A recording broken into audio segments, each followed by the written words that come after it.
Introdução ao aprendizado e à taxonomia de Bloom. Neste vídeo, vamos abordar um tema crucial para quem deseja se tornar um verdadeiro especialista em qualquer área do conhecimento. A importância de entender como aprendemos e aplicamos esse conhecimento em nossas vidas não pode ser subestimada. Vamos explorar a taxonomia de Bloom, um conceito fundamental que pode transformar a maneira como encaramos nosso aprendizado e desenvolvimento pessoal. Mas antes de mais nada, pessoal, se inscreva no canal, deixe aquele joinha para ajudar. Obrigado! Muitos de nós, quando pensamos em educação, imaginamos um sistema que mede nosso conhecimento com precisão. No entanto, o que acontece quando esse sistema falha em nos fornecer uma verdadeira medida da nossa inteligência e habilidades? Recentemente, assistindo a entrevistas com pessoas de diferentes partes do mundo, percebi que essa confusão não se limita apenas a nós, brasileiros. Nossos amigos americanos também estão se sentindo perdidos. Um exemplo que sempre me impressiona é a pergunta simples: quanto tempo dura uma hora? Surpreendentemente, muitas pessoas, mesmo as mais educadas, podem hesitar ou dar uma resposta incorreta. Isso levanta uma questão fundamental. Se o sistema educacional nos diz que essas pessoas estão instruídas, será que nossa educação realmente está medindo a inteligência de forma eficaz? A verdade pode ser assustadora. Talvez nós também estejamos vivendo uma ilusão, acreditando que estamos no caminho certo enquanto na realidade podemos estar perdidos. Compreendendo a taxonomia de Bloom. Para desvendar essa questão, precisamos primeiro entender a taxonomia de Bloom. Benjamin Bloom, um renomado psicólogo educacional, dedicou mais de 50 anos de sua vida a investigar o que faz alguém se tornar um especialista. Em 1956, ele publicou a taxonomia de Bloom, que consiste em uma estrutura de 6 níveis, que qualquer estudante pode usar para se tornar um expert em qualquer assunto. Esses 6 níveis são: 1. Lembrar. 2. Compreender. 3. Aplicar. 4. Analisar. 5. Avaliar. 6. Criar. As 3 primeiras etapas são frequentemente referidas como habilidades de pensamento de ordem inferior, e são essenciais, mas não suficientes para nos tornarmos especialistas. A maioria das pessoas fica parada nesses níveis iniciais. Para ilustrar, vamos usar o exemplo de quem deseja se tornar um especialista em pintura. Passo 1. Lembrar. O primeiro passo, lembrar, é fundamental. É onde precisamos memorizá-los os conceitos básicos, técnicas e ferramentas necessárias para pintar. Pense em um estudante que começa do zero. Ele precisa conhecer os tipos de pincéis, como o pincel redondo, que é ideal para detalhes, e o pincel chato, que é usado para pinceladas mais amplas. Além disso, é crucial entender a teoria das cores. Por exemplo, saber que misturando vermelho e amarelo conseguimos o laranja é apenas o começo. Precisamos também entender a roda de cores e como as cores complementares interagem entre si. Isso nos ajudará a criar contrastes marcantes em nossas obras. Outra parte desse passo é a memorização do vocabulário artístico. Quando falamos de saturação e textura, precisamos entender como esses elementos afetam a percepção da nossa pintura. Por exemplo, o que acontece com uma pintura quando aumentamos a saturação, e como as diferentes texturas influenciam a impressão que a obra causa em quem observa. Uma vez que o estudante decora essas informações, ele pode avançar para o próximo nível. Passo 2. Compreender. No segundo passo, compreensão, o objetivo é entender o porquê por trás do que foi memorizado. Isso significa fazer perguntas e buscar explicações mais profundas. Por exemplo, quando falamos sobre mistura de cores, podemos explorar por que certas combinações transmitem emoções específicas. As cores quentes, como vermelho e amarelo, geralmente evocam sensações de energia e paixão, enquanto as cores frias, como azul e verde, tendem a transmitir tristeza. Essa compreensão é fundamental, pois ao assistirmos a um filme, notamos que as cores quentes são frequentemente utilizadas em cenas alegres, enquanto as cores frias predominam em momentos de tensão ou tristeza. Se observamos essa lógica, podemos aplicá-la em nossas próprias criações artísticas, escolhendo as cores de acordo com a emoção que desejamos transmitir. Passo 3. Aplicar. Após compreender os conceitos, o próximo nível é aplicar. Aqui é hora de colocar o conhecimento em prática. Vamos imaginar que estamos prontos para criar uma pintura de uma tigela de frutas. Precisamos usar tudo o que aprendemos sobre a mistura de cores para representar as diferentes tonalidades das frutas. Para dar profundidade à nossa pintura é necessário criar sombras. Utilizaremos diferentes pincéis de acordo com a textura que queremos alcançar. Se queremos fazer uma tigela de vidro, usaremos pincéis que nos permitam trabalhar a suavidade, enquanto para as frutas escolhemos outros pincéis que criam um efeito mais robusto. Até agora, muitos acreditam que já dominam a pintura. Decoraram, entenderam e aplicaram. No entanto, para se tornarem verdadeiros especialistas, é preciso continuar. Aqui entram as próximas etapas, que são as HOTS, ou habilidades de pensamento de ordem superior. Passo 4. Analisar. O quarto passo, analisar, envolve comparar o seu trabalho com o de outros artistas e aprender com isso. Por exemplo, ao estudarmos a famosa pintura Mona Lisa de Leonardo da Vinci, notamos que ele utilizou técnicas específicas que podem ter incluído um pincel Filbert para conseguir misturas suaves e transições sutis. Fazendo essa análise, começamos a observar as diferenças entre nossas obras e as de grandes mestres. Perguntamos a nós mesmos se nossas escolhas de cores e técnicas estão realmente transmitindo a emoção que desejamos. Ao revisar nosso trabalho sob essa nova luz, começamos a entender melhor o que falta e o que pode ser melhorado. Passo 5. Avaliar. Após a análise, chegamos ao quinto passo: avaliar. Aqui, devemos buscar métodos que nos permitam replicar as qualidades que admiramos no trabalho de outros. Por exemplo, ao perceber que a textura de uma pintura admirada é muito superior à nossa, podemos identificar que precisamos de uma espátula para obter um acabamento mais refinado, enquanto atualmente usamos apenas um pincel. Após essa avaliação, vamos ao mercado adquirir a espátula necessária.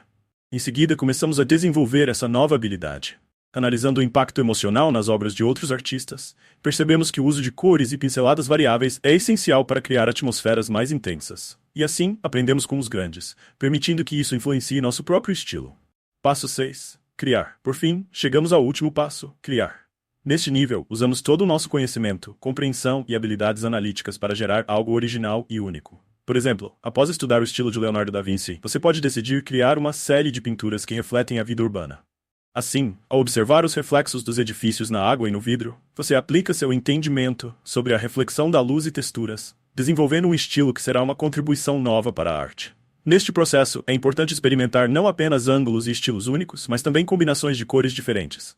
Você pode, por exemplo, misturar tinta a óleo com aquarela, criando um novo estilo que chame a atenção e que outros artistas desejarão estudar. Como aplicar a taxonomia de Bloom em diversos assuntos. Agora que compreendemos os 6 níveis da taxonomia de Bloom, a questão principal é: como podemos aplicar isso a diferentes áreas do conhecimento? Esta é uma dúvida essencial. Antes de aprofundar esse assunto, é importante abordar 2 pesquisas que nos preparam fisicamente para aprender de maneira eficaz. A primeira é sobre o consumo de café. Estudos mostram que a cafeína pode ativar nosso cérebro e facilitar o aprendizado. Contudo, é vital lembrar que o consumo excessivo de café não é benéfico, portanto, a moderação é a chave. A segunda questão envolve a prática de atividade física. Sempre que nos movemos, seja dançando ou praticando esportes, nosso corpo se torna mais apto para a aprendizagem. Portanto, dedicar 1 ou 2 horas diárias à atividade física nos deixa prontos para absorver novos conhecimentos. Exemplos práticos da taxonomia de Bloom. Agora, vamos aplicar a taxonomia de Bloom a um tema diferente: juros compostos. Vou fornecer um exemplo prático em que você pode usar essa abordagem para medir seu conhecimento. 1. Lembrar. Quais são as fórmulas de juros compostos e como elas são calculadas? 2. Compreender. Como os juros compostos crescem em comparação aos juros simples.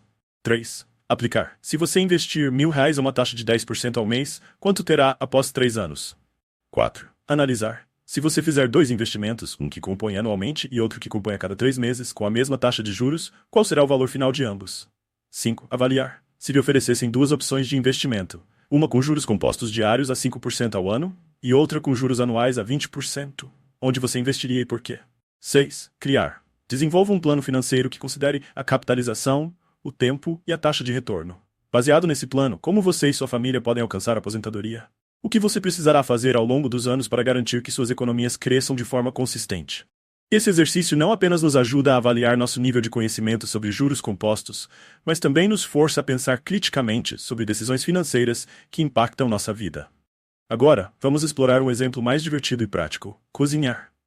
A maioria de nós tem um interesse particular por essa habilidade, e a taxonomia de Bloom pode ser uma ferramenta poderosa aqui também. Imagine as seguintes perguntas que você pode fazer a si mesmo ao aprender sobre culinária. 1.